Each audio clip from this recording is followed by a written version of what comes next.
Вселенската патријаршија го разгледува барањето на поглаварот господин Стефан да се признае автокефалноста на Македонската црква како Охридска архиепископија. Во интервју за бугарска агенција, патријархот Вартоломеј вели дека секој случај е посебен и така и се разгледува. Вселенската патријаршија го прими поднесеното барање на митрополитот Стефан, предстојателот на така наречената Македонска црква. Навистина, секој случај е посебен. Мајката црква го разгледува секој од нив во духот на љубовта и единството. Во интервјуто Вартоломеј ја брани одлуката да и се додели автокефалност на Украинската црква, велејќи дека расколите во минатиот век се должат на тврдоглавоста на Руската црква да не и дозволи црковна независност на Украина.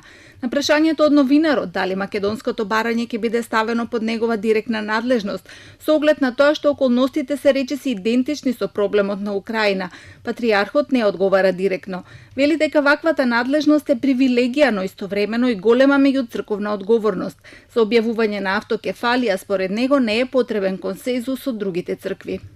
Вселенската патријаршија врз основа на светите канони има одговорност да додели томос за автокефалија на сите новосоздадени цркви, било со статус на архиепископија или со статус на патријаршија, без разгледување и учество на другите цркви.